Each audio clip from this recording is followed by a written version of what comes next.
Alrighty then und damit herzlich willkommen zu einer neuen Folge Shakes and Fidget mit mir, Basti. Wir klicken etwas den Daily Stuff auf S41 und nutzen die Gelegenheit, über das Thema Elevator zu sprechen, dass ich quasi nochmal meine Sicht der Dinge zu diesem Thema preisgebe, euch mitteile und auch auf aktuelle Themen beziehe. Und ja, erstmal zu mir.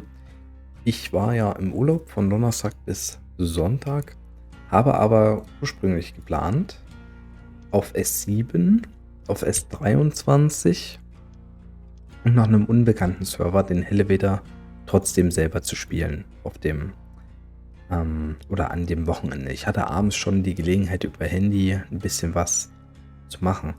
Und so habe ich natürlich mitbekommen, was grob passiert ist. Und die beiden Sitter für die anderen Chars haben das natürlich auch bei mir gemeldet, weil es viele Chars natürlich betroffen hat bei mir, die nicht den Elevator spielen können bisher. So auch S41. Jedenfalls, was ist Kern der Sache, ne? Also es hat sich herausgestellt, dass der Elevator nicht funktioniert auf den Server mit altem Backend.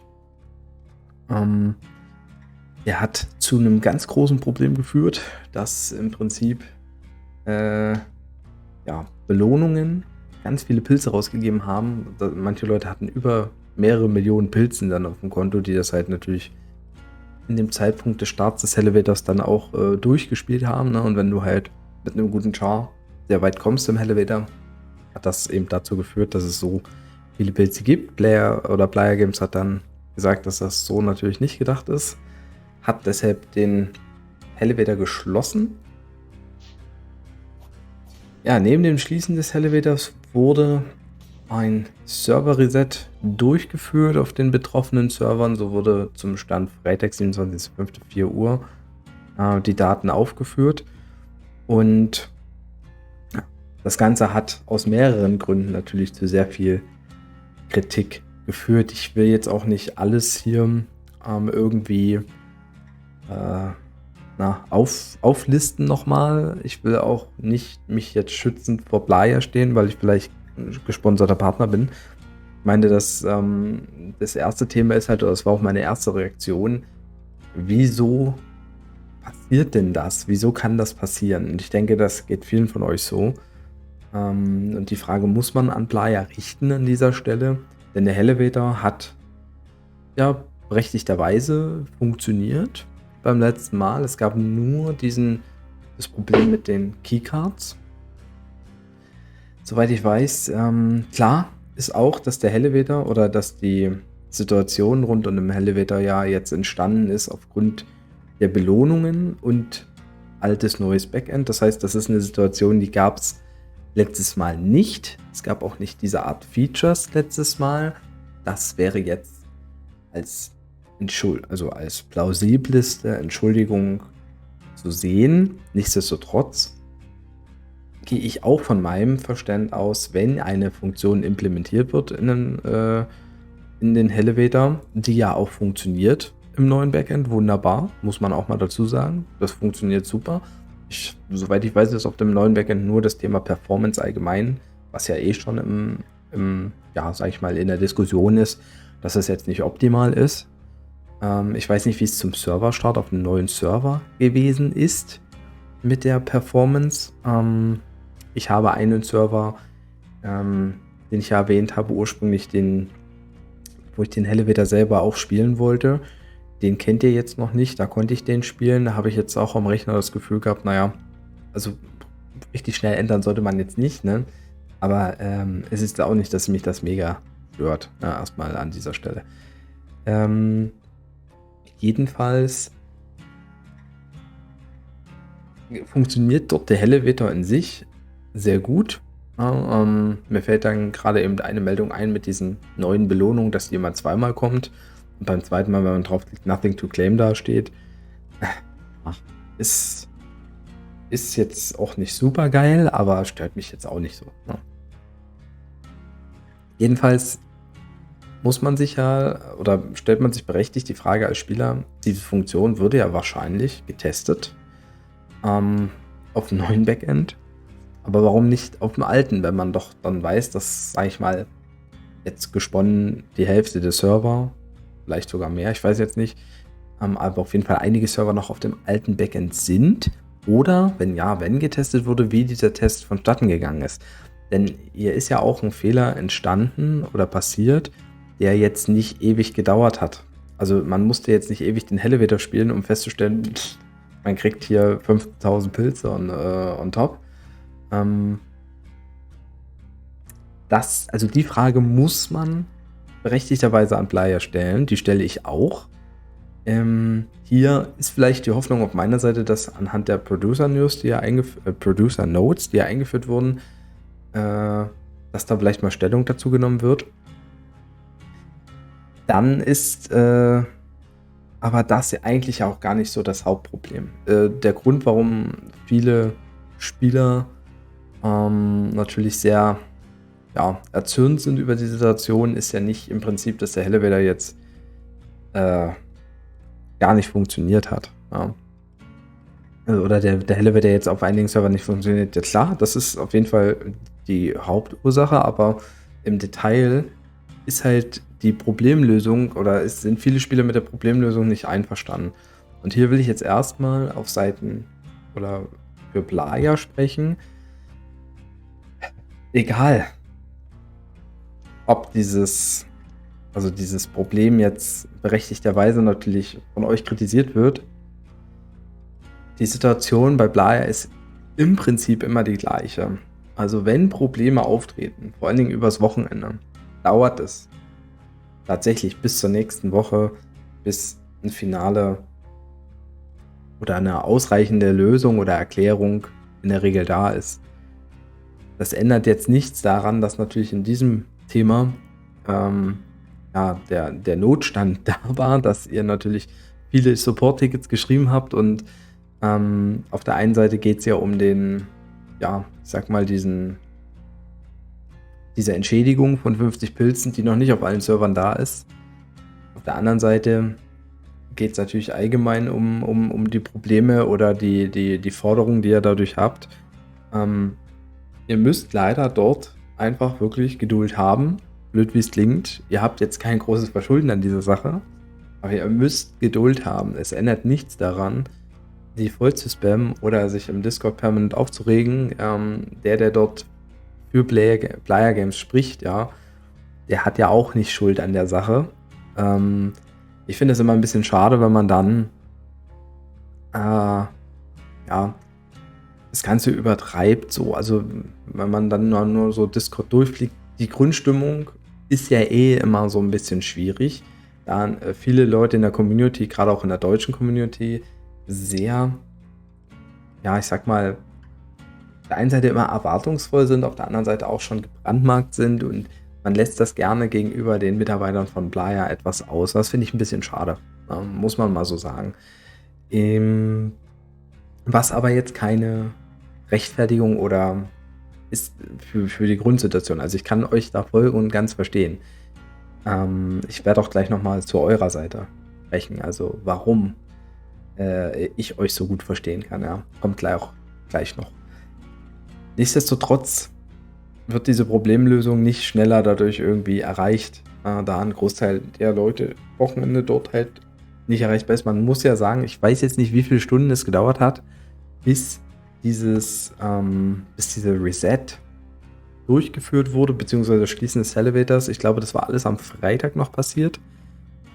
Und es ist, sag ich mal, also wenn man es so vergleicht mit früheren Ereignissen, schon gut und relativ schnell passiert.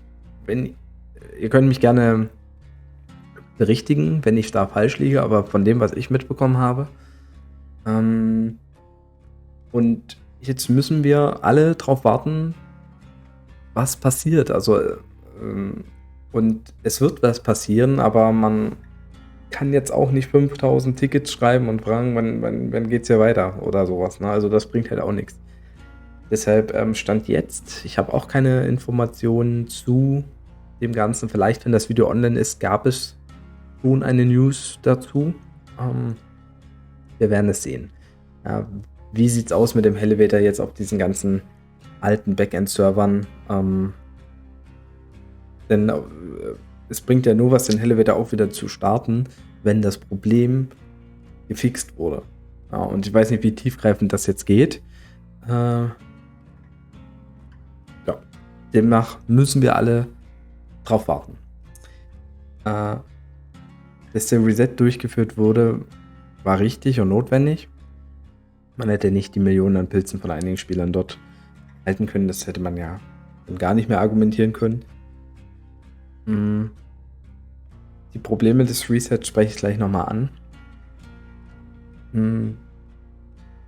Und wie ich schon sagte, man muss Player Games jetzt erstmal trotzdem man sehr angespannt ist hier, die Geduld bringt für die kommenden Tage, Stellungnahmen oder weitere Problemlösungen vorzuschlagen. Der Elevator, den zu starten, macht ja erst Sinn, wenn entweder die Funktion auch im alten Backend funktioniert. Es bleibt nur wirklich zu hoffen, dass das so ist. Sonst folgen weitere Probleme. Und da kommen wir auch zum Thema, warum ja das ein sehr dunkler Tag für die Shakes and Fidget Community ist. Wir haben auf der einen Seite den Reset, der 12 Stunden Spielzeit, wenn man jetzt Freitag zum Beispiel Spätschicht hat, 13, 14 Uhr auf Arbeit gehen muss, man hat schon seine ganze Alu, dies, das, jenes, alles gespielt, dann ist so ein Reset natürlich sehr ärgerlich, verständlicherweise, dann man hatte nicht mehr unbedingt die Chance, das, was man gespielt hat, nachzuholen. Auf der anderen Seite habe ich auch viele Beispiele gelesen von Spielern, die meinten, dass sie ein gewisses Pad gefunden haben in der Zeit, dass sie Dungeons geschafft haben, die sehr unwahrscheinlich waren, teilweise auch viele Pilze investiert haben. Klar, die Pilze hat man zurückbekommen, aber die investierte Zeit und Geld sind die Kernkomponenten eines Shakes and Fidget Spielers, der zur Verfügung hat. Man könnte noch Wissen nennen, aber Wissen bringt eigentlich nur einen Vorteil, dass man weniger Zeit oder Geld investieren muss. Ja, Zeit und Geld ist das, was der Shakes and Fidget Spieler zur Verfügung hat, um seine ganzen Klicks, seinen ganzen Stars zu spielen. Und dass das natürlich eine extreme Einschneidung in diese beiden Komponenten ist mehr als verständlich. Also man könnte wirklich sagen, auf seitens, sage ich mal, der Spielerschaft wäre es sogar angebrachter, die Entschädigung anzupassen, zu erhöhen. Individuell ist es leider nicht möglich. Individuell könnt ihr nicht großartig das so entschädigt werden, wie ihr es eigentlich verdient habt. Und das müsst ihr als Spieler immer im Hinterkopf haben. Wenn ihr euch entscheidet, bei Shakes and Fidget ein Char zu erstellen, zu spielen, Pilze zu kaufen, das ist nochmal ein anderes Thema. Es kann immer leider zu solchen Situationen wie hier kommen. Es müsst ihr euch bewusst sein. Es ist leider nicht so, dass man für alle Probleme, die auftreten, auch die entsprechenden Ansprüche zur Verfügung hat. In der Tendenz, dass Player Games 50 Pilze gibt an alle betroffenen Spieler oder Server, hätten sie jetzt auch nicht machen müssen.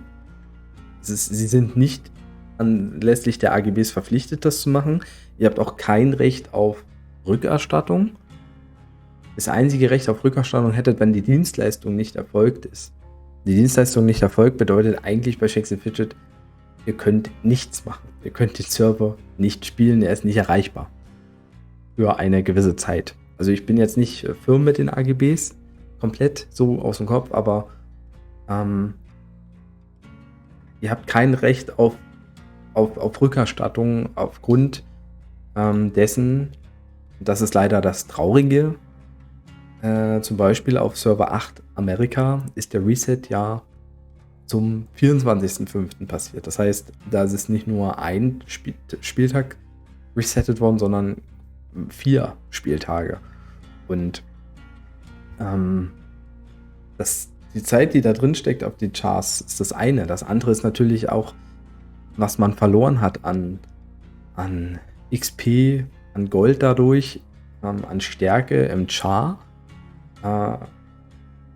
Selbst da habt ihr jetzt nicht automatisch irgendwelche Ansprüche. Leider. Aber es ist so. Und das müsst ihr euch wirklich bewusst sein. Also, blöd wie es klingt, es ist, es ist einfach so, wie es ist, ja. Und ich kann diesen Ärger, der sich dadurch entwickelt, halt voll nachvollziehen. Ich persönlich bin ja ein Spieler, den es jetzt auch ärgert, aber der sagt, also unabhängig von der Partnerschaft, das wäre auch vorher gewesen, oder selbst wenn ich nur ein Char spielen würde, ich gehe gar nicht mit dem Mindset ran, dass ich natürlich sage, das wirft mich jetzt sehr weit zurück. Aber es gibt ja die Spieler, die dieses Mindset haben und sie dürfen es auch haben, weil das Prinzip Shakes and Fidget bietet es ja an.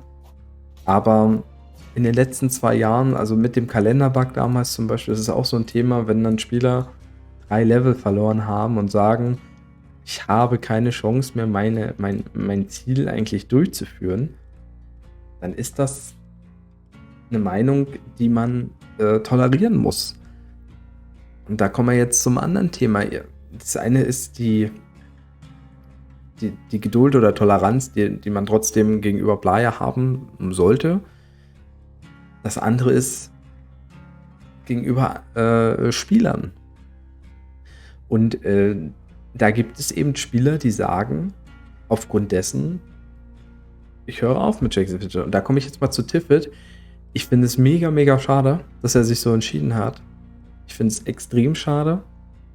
Er hat wirklich viel Zeit und Aufwand, überhaupt in sein Tagebuch so viele, also jeden Tag über seinen Server zu sprechen, obwohl teilweise nicht wirklich viel passiert.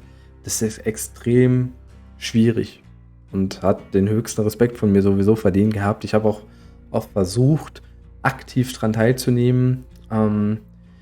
Im Ergebnis war es dann eher so, dass ich mir das im Stillen angeguckt habe und hin und wieder mal einen Kommentar geschrieben habe, aber ich habe auch gar nicht so auf die Inhalte geachtet. Ich wollte ihn einfach supporten, weil es natürlich auch Zeit bedarf. Und dann hat er auch auf Twitch auch noch dann viel gestreamt und auch bei anderen aktiv mitgemacht. Es ist mega schade, dass er wegfällt, aber ich habe auch gleichzeitig größten Respekt davor, dass er die Eier zu sagen hat, hier, sorry, das hat jetzt das fast zum Überlaufen gebracht. Ich cancel jetzt alles mit SF Game. Weil das eine Entscheidung ist, die sehr, sehr schwierig ist. Die wäre für mich fast nicht tragbar, also nicht durchführbar, weil auf der einen Seite ist man zwar Shakes and Fidget Spieler, aber gerade auch als Content Creator zu sagen, okay, ich mache das jetzt für mich, ich wüsste nicht, ob ich das schaffen würde. Also, weil ich ja Content createn will und ich sehe nur die Chance, das auch erfolgreich zu machen mit dem, was ich mir vorstelle, halt bei Shakes and Fidget. Und hätte auch gar keine andere Perspektive. Dadurch würde ich automatisch wahrscheinlich mich mehr noch als Content Creator abheben von meiner Meinung als einzelner Spieler. Aber dadurch, dass ich in den letzten 1,5 Jahren sowieso eben nicht dieses Mindset habe, das hatte ich früher hatte ich das Mindset, würde ich gar nicht zu dieser Schlussfolgerung kommen. Und das wiederum bedeutet aber nicht, dass das falsch ist, was er macht, weil es ist gerade eigentlich richtig, traurigerweise, wenn er sagt, ich fühle mich nicht mehr wohl dabei, mit dem Gedanken, dieses Spiel zu spielen, aufgrund verschiedener Situationen. Er hat ja auch wirklich gut erklärt, was ihn alles gestört hat, schon länger. Aber gerade dieses Thema hat ihn dann persönlich auch auf seine Main-Char zurückgeworfen. Und warum sollte man das dann kritisieren? Also ich habe in seinem Video auch oder in seinen Videos zuletzt auch dann gelesen von Leuten, die meinen, dass er überreagiert. Das finde ich dann auch nicht in Ordnung, weil er hat das ganz gut erklärt schon beim Video davor. Das muss man einfach akzeptieren. So schade wie es ist. Ja. Und das habe ich natürlich auch in verschiedenen Situationen gelesen, ne? Früher gab es auch das Thema nach dem Oktoberfest. Da haben viele Spieler aufgehört, weil andere, die die Zeit hatten, 14 Tage lang Halo spielen konnten und die, die nicht da waren, konnten es nicht und die sind so weit zurückgeworfen worden und damals gab es ja gar nicht so viele Optionen für den eigenen Char. Es ist genau das Gleiche wie mit dem Kalender oder eben jetzt auch leider mit dem Elevator. Und es ist wirklich extrem schade. Und das nächste Thema ist ja auch, wenn man das jetzt mal nicht auf einen Server betrachtet, es gibt natürlich jetzt die Spieler oder auch Chars auf dem Server wie hier, die können jetzt alle gar nicht den Elevator spielen. Also wenn man jetzt einen internationalen Vergleich hätte oder wenn man sowas, was sich ja viele Spieler wünschen, einen Server hätte, wo man in Konkurrenz mit anderen Spielern anderer Server steht oder lass es jetzt ein Server sein oder eine bessere Hall of Fame oder irgendwas, ja, dann hätten die Spieler, die jetzt den Elevator nicht nutzen können, natürlich ja auch wieder einen Nachteil. Das betrifft ja auch einige neuere Server. W54 zum Beispiel. Der ist jetzt nicht so alt. Da profitiert man natürlich auch sehr stark von den Ressourcen, die man bekommt. Und sollte jetzt dieser Elevator nicht kommen auf den Servern, wäre das nochmal ein ganz anderer Diskussionshintergrund. Und deshalb hoffe ich einfach, dass der Elevator jetzt auch auf dem alten Backend kommt. Dass er auch genauso kommt, dass die Spieler den gleichen Zeitraum zur Verfügung haben für den Elevator wie die anderen, dass auch die Codes funktionieren. Jetzt nicht, weil ich natürlich einen Code habe, sondern einfach, weil es natürlich Keycards sind. Es sind ja auch auf diesen Servern sehr viele Free-to-Play-Spieler, die das betrifft. Und dann hoffe ich, dass es schnell eine Erklärung gibt und vielleicht auch nochmal eine bessere Entschädigung für die betroffenen Spieler. Overall. Das sind so meine Gedanken. Ich brauche die 50 Pilze nicht. Das ist jetzt auch so mein Mindset, ist natürlich klar. Aber ich sehe keine optimale Lösung oder ich sehe keinen Fall, wo jeder optimal irgendwie entschädigt werden kann. Und deshalb macht es euch bewusst, investiert nur Zeit und Geld in das Spiel, wenn ihr auch bereit seid, auch solche Situationen in Kauf nehmen zu können. Und viel mehr will ich eigentlich gar nicht ausdrücken. Es sollte eigentlich bei allen Spielern der Fall sein. Es geht nicht immer nur um die Pilze, es geht auch um Free-to-Play-Spieler, die sagen, ich spiele meine 4-5 Stunden am Tag mit 1-2 Chars und dann werde ich auch dort zurückgeworfen. Das kann genauso ein Free-to-Play-Spieler treffen wie einen Pilzer. Macht euch das bewusst, dass Fehler in dem Spiel passieren können und werden, auch in Zukunft, und dass nicht immer die Problemlösung optimal für euch als individueller Spieler oder Char da sein wird. Es kann mal Fehler passieren, die euch weniger treffen. Es kann Fehler passieren, die allgemein alle Spieler wenig treffen. Dann kann aber auch leider eben sowas passieren. Und